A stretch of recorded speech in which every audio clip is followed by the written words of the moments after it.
सिंह आप देख रहे हैं चौथा प्रेरी। हम इस समय स्वर्ण आश्रम में इस समय मौजूद हैं और हम प्रयागराज में इस समय चल रहे राज सत्ता और धर्म सत्ता के बीच वर्चस्व की लड़ाई जो चल रही है उसके बारे में हम बताएंगे। प्रयागराज में इस दिनों दो शरणार्थियों के बीच जिस स्तर का रस्साकसी चल रहा है उस रस्साकसी से कम सांसारिक मायामोह धर्म सत्ता और राज सत्ता के बीच वर्चस्व की लड़ाई तथा व्यक्तिगत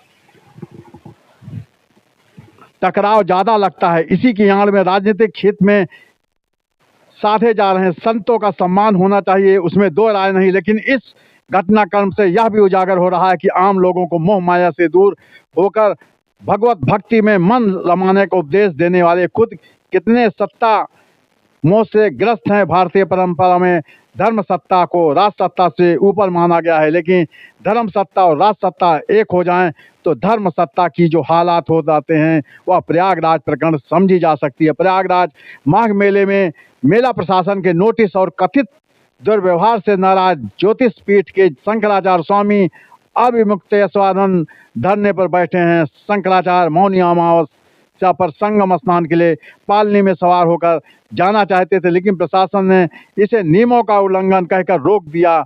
उनके शिष्यों के साथ झुमा झटकी भी हुई। मेला प्रशासन ने शंकराचार्य को नोटिस थमा दिया कि वे किस आधार को पर स्वयं को शंकराचार्य बता रहे हैं, जबकि ज्योतिष पीठ के शंकराचार्य की नियुक्ति का मामला सुप्रीम कोर्ट में लंबित है। प्रशासन के इस रवैये से नाराज शंकराचार्य धरने पर बैठे हैं। उन्होंने इसके लिए मुख्यमंत्री योगी आदित्यनाथ को जिम्मेदार माना है। इस पर योगी ने शंकराचार्य को परोक्ष रूप से कालनेमी असुर कहा है, यानी यह योगी और जोगी की लड़ाई में तब्दील हो गई है। उधर स्वामी जी के साथ प्रशासन के व्यवहार को लेकर सनातनी साधु संत भी दो खेमे में बढ़ गए हैं।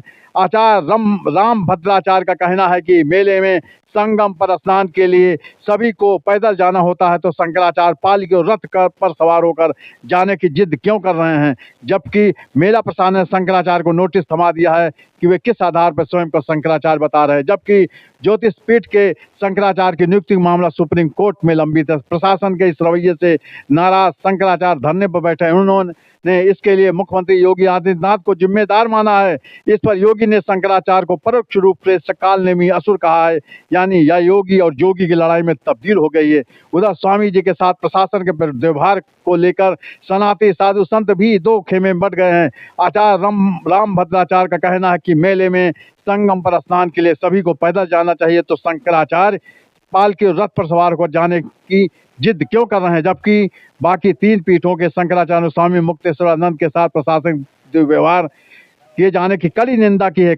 कुछ साधु संत इसे सनातनियों का आपसी विवाद मानकर मिल बैठकर सुलझाने की सलाह दे रहे हैं, तो कुछ ने इसको लेकर आंदोलन की चेतावनी दी। इस पूरे प्रकरण की गूंज उत्तर प्रदेश में सत्तारूढ़ भाजपा की आंतरिक खींचतान में भी साफ सुनाई देने लगी है, क्योंकि राज्य के मुख्यमंत्री योगी आदित्यनाथ और उप मुख्यमंत्री केशव प्रसाद मौर्य के सुर अलग अलग है। मौर्य ने कहा कि शंकराचार्य हमारे सम्मानीय हैं, उनके साथ दुर्व्यवहार करने वालों की जांच कर समुचित कार्रवाई होगी, या डैमेज कंट्रोल या और कुछ, या आने वाले समय में पता चलेगा।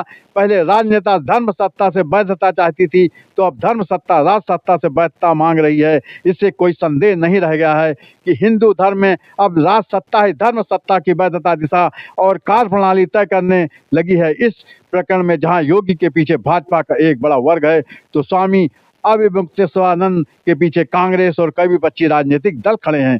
शंकराचार्य अविमुक्तेश्वरानंद को उनकी हैसियत बताने के पीछे यह भी बड़ा कारण है। उल्लेखनीय है कि आदि शंकराचार्य ने देश में 4 पीठ स्थापित कर उनकी सत्ता शंकराचार्यों को सौंपी थी, ताकि सनातन धर्म का समुचित संवर्धन किया जा सके। लेकिन आज इन चारों के अलावा भी स्वयंभू शंकराचार्यों की संख्या भी इतनी हो चुकी है कि शंकराचार्य पद की गरिमा, गुरुत्व और वैधता पर ही प्रश्न चिन्ह लग गया है। अगर विवादों में घिरे ज्योतिष पीठ के शंकराचार्य स्वामी अविमुक्तेश्वरानंद की बात करें, तो उनका पहला अपराध तो यही है कि वो वैचारिक रूप से कांग्रेसी रुझान रखते हैं। भाजपाई खेमा तो संत अविमुक्तेश्वरानंद के गुरु स्वामी स्वरूपानंद सरस्वती के बारे में तो यही राय रखता था, यानी वो राम मंदिर के समर्थक थे, लेकिन संघ विचार के विरुद्ध थे। ज्योतिषपीठ के शंकराचार्य का पद पहले भी विवादों में रहा है। शंकराचार्य स्वामी अविभक्त मुक्तेश्वरानंद जी का असल नाम उमाशंकर उपाध्याय तथा वह संस्कृत में उपाधिधारी हैं।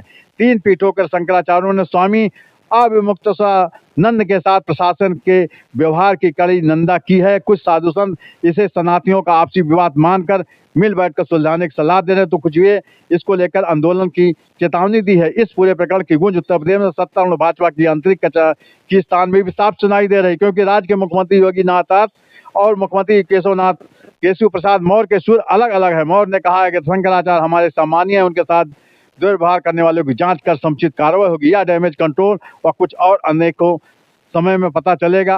पहले राज सत्ता धर्म सत्ता से वैधता चाहती थी, वह धर्म सत्ता राज सत्ता से वैधता मांग रही है। इसमें कोई संदेह नहीं रह गया है कि हिंदू धर्म में अब राज सत्ता ही धर्म सत्ता की वैधता और दिशा कार्यप्रणाली तय करने लगी है। इस प्रकरण में जहां योगी के पीछे भाजपा का एक बड़ा वर्ग खड़ा है, तो स्वामी अविमुक्तेश्वरानंद के पीछे कांग्रेस और कई विपक्षी राजनेता दल खड़े हैं। शंकराचार्य अविमुक्तेश्वरानंद को उनकी हैसियत रखने के पीछे यह भी कारण है उल्लेखनीय है। यदि शंकराचार्य ने देश में 4 पीठ स्थापित कर उनकी सत्ता शंकराचार्य को सौंपी थी ताकि सनातन धर्म का समुचित संवर्धन किया जा सके, लेकिन आज इन चारों के अलावा भी स्वयंभू शंकराचार्य की संख्या में इतनी हो चुकी है। शंकराचार्य पद की गरिमा गुरुत्व वैधता पर ही प्रश्न लग गया है। अगर विवादों में घिरे ज्योतिषपीठ के शंकराचार्य स्वामी अविमुक्तेश्वरानंद की बात करें तो उनका पहला अपराध तो यही है कि वे वैचारिक रूप से कांग्रेसी रुझान रखते हैं।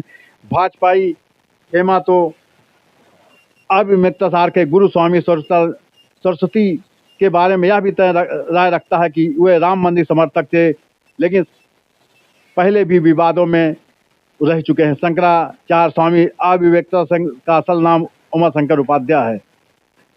पूर्व शंकराचार्य स्वामी स्वरूपानंद सरस्वती 2003 में दीक्षा दी। स्वामी स्वरूपानंद का 11 दिसंबर 2022 को 98 वर्ष की आयु में देहांत हो गया। इसके दूसरे दिन यानी 12 सितंबर को अविमुक्तेश्वरानंद ने अपना पटाभिषेक कर स्वयं को शंकराचार्य घोषित कर लिया। इसके खिलाफ एक और स्वामी वासुदेवानंद सरस्वती 21 सितंबर 2022 को सुप्रीम कोर्ट चले गए। उनका कहना था कि अविमुक्तेश्वरानंद की नियुक्ति परंपरा के अनुसार नहीं है। इस बीच अविमुक्तेश्वरानंद ने झूठे आरोप लगाने वालों के खिलाफ दिल्ली हाईकोर्ट में 10 करोड़ मानहानि का मुकदमा दायर किया, जो अभी विचाराधीन है। अविमुक्तेश्वरानंद खुद को ही ज्योतिषपीठ का शंकराचार्य बताते हैं, क्योंकि अदालत ने उन्हें भी शंकराचार्य ही कहा है। हालांकि अक्टूबर 2022 में सुप्रीम कोर्ट ने जस्टिस BR नागरला ने अविमुक्तेश्वरानंद के पटाभिषेक पर रोक लगा दी। हवाला दिया कि गोवर्धन पीठ के शंकराचार्य ने अविमुक्तेश्वरानंद की शंकराचार्य पद पर नियुक्ति को मान्यता नहीं दी है। इस मामले में अंतिम फैसला अभी आना है। बताया जाता है कि दिवंगत स्वामी स्वरूपानंद की वसीयत के आधार पर निजी सचिव और उनके शिष्य सुबोधानंद ने स्वामी अविमुक्तेश्वरानंद को ज्योतिषपीठ और स्वामी सदानंद को द्वारका पीठ की गढ़ी सौंपी थी। इसके बाद भी शंकराचार्य पद को लेकर कानूनी लड़ाई जारी है। स्वामी अविमुक्तेश्वरानंद का कहना है कि कोर्ट का ऐसा कोई भी आदेश नहीं है जो उन्हें शंकराचार्य कहलाने से रोकता हो। वैसे अविमुक्तेश्वरानंद और उनके गुरु दिवंगत स्वामी स्वरूपानंद की शंकराचार्य के रूप में नियुक्ति भी अविवादित नहीं थी। बहरहाल हम चौथा परिचय अभी तक बता रहे थे कि राज सत्ता और धर्म सत्ता की जो लड़ाई चल रही है वो थमने का नाम नहीं रही है। वहीं साधु संत भी दो खामे में बटे हैं और अब ये कहने को कोई साधु संत या नहीं कहने से अपने को रोक पा रहा है कि जो भी शंकराचार्य माघ मेले में प्रशासन के साथ मीडिया के साथ व्यवहार कर रहे हैं वह किसी भी तरह से जायज है। महंतों का तो यह भी कहना है कि जो भी शंकराचार्य कर रहे हैं वो किसी पार्टी से प्रेरित होकर कर रहे हैं और किसी के कहने पर कर रहे हैं। ये निश्चित रूप से किसी संत महात्मा के लिए उचित नहीं है। बहरहाल चौथा प्रेरी से हम स्वर्ण आश्रम से विनय प्रकाश सिंह, आप बने रहे चौथा प्रेरी पर।